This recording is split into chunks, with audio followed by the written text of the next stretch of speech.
Hi, my name is Ishwari. I work with Migrants Bureau with arts and community projects, as well as on podcasts, so you might have heard my voice on here before. This is an episode alongside Migrants Bureau's current project called Food Landscapes of Bristol for the Architecture Fringe Festival.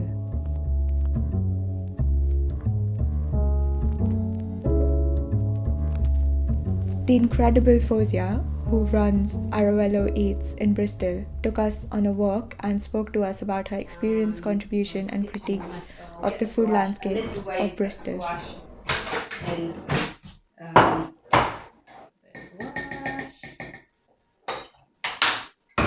Let's smell it. This wash is it's the essential spice mix. Hot sauce. So in Somali food, you don't really get it. It's not like the heat isn't in any of the main dishes, but it's all in the hot sauces. Like hot. Hi, I'm Fozia Ismail. I set up a Somali supper club a few years back. Called Aravello Eats. Aravello was kind of a defiant Somali queen that kind of really, she's like a mythical figure in Somali mythology, so I loved calling the supper club that. So I set it up really in response to what I miss Somali food, but also I found Bristol quite racist actually. Like when I moved from London to Bristol, it was the first time I experienced properly direct racism. So I kind of set it up in response. I felt like I really wanted to cook Somali food. And then, it just the supper club became more successful and lots of people wanted to try the food. And it's just my mum's cooking basically. It's really homely. Andy, my husband, helps. It's a really lovely environment. You just come eat in my home and you try out some Somali food and hopefully... but I also write about African food as well, or when I started the supper club, I felt like a lot of the assumptions people made about Somali food really was rooted in a lot of ignorance and racism. So it became more political in a way than I intended it to. And what's amazing about this is in the pandemic, so all of these, so we would shop at the Polish supermarket. You know, we shopped at Three Wise Monkeys. We used to shop there, but that was the first time we probably went into the Polish supermarket. You know, so it's things that you get to know about because everyone was avoiding supermarkets, which means that I think it's been really good for those shops on this high street. This is it. There's another, it's a Persian Korean food here. There's a wonderful Thai place. One of the best Thai places I think you'd eat at is it's a cafe called Jeans, just down there. So we've got such an amazing range of food, but also done by people from those communities.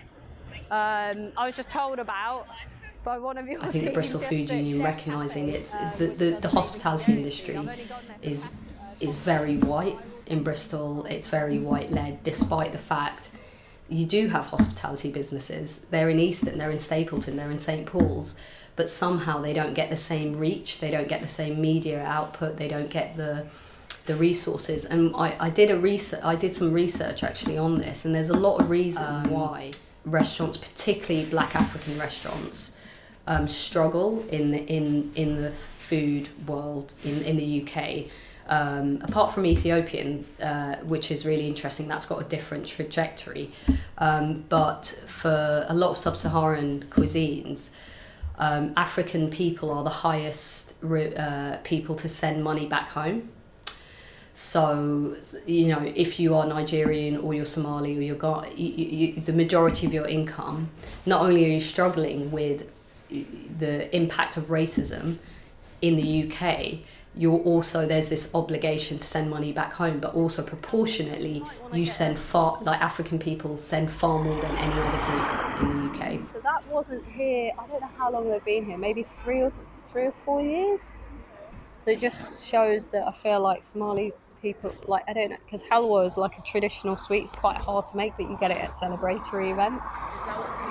Yeah, it's like a real jelly. It's an acquired taste. It's really nice, but it's it's like Turkish delight or something, but softer, made with saffron and cardamom and lots of it's made out of oil, so it's vegan. if your shop front doesn't look as good, it's not going to attract as many people. But also, the likelihood is you're just actually struggling more with everyday life, like with commitments to your family, with sending money back home, with all of those issues that come with having a less financial resource to begin with, so I think it does impact. I mean, I go to Stapleton Road a lot. I get my plantain from a Caribbean shop on one end of Stapleton Road, but then I'll buy, I'll go and get halwa from the halwa shop. But I guess if you're comfortable in those kinds of communities, it's a bit different, isn't it?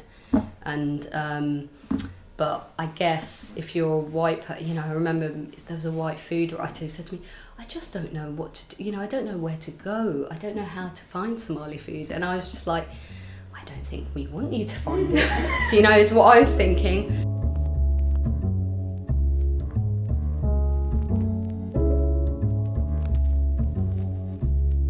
So last year during the first lockdown, we used to speak to our grandma over video call. My grandma lives in Pune now. And sometimes she used to bring out her entire collection of lonse, or achar or pickles that she had made or acquired over time to show us. So pickling, as you all know, is a preservation technique, and my grandma's pickles are made from very Maharashtrian recipe.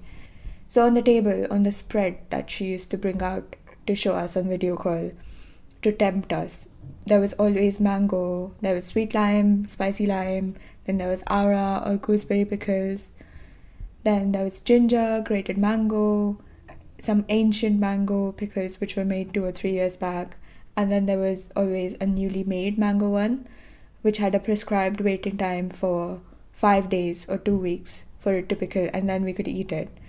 And I would silently ignore my own anxieties and questions about what my real wait time would be now to eat them. So fast forward to when the third lockdown started to ease, which is this year, and it was raw mango season again. My mum's best friend, who lives in northwest London, used to send back lots of sweet mango pickle back with my mum to our home in North London. And this pickle was made from a Gujarati recipe where the mangoes were boiled before for instant sweetness and softness.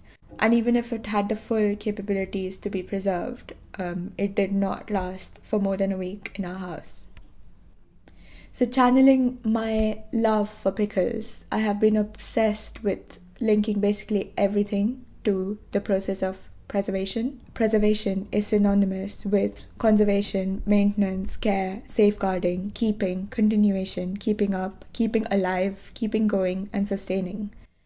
I'm learning about preservation as a generative process, a process that gives, is porous, and is always creating, in opposition to a conservative co-option of preservation, which is built on ideas of restriction, policing, and oppression. How are food, culture, capital, knowledges, practices, and resources like land being preserved? What are ways in which people are practicing methods of preservation which are rooted in imagination, resistance, and empowerment of their communities? What resources and support is needed to enable this preservation, and who are the gatekeepers of these resources? What practices are upholding racial, gendered, casteist, and classist oppressions in the name of preservation, and what preservation practices do we need to resist and abolish? These questions and many more have come up in the making of our current project with Architecture Fringe Food Landscapes of Bristol. Like its name suggests, this project is about the food landscapes of Bristol, specifically through the lens of people working and organising here. This is a starting point for many more conversations we hope to continue having with food systems organisations and people in Bristol.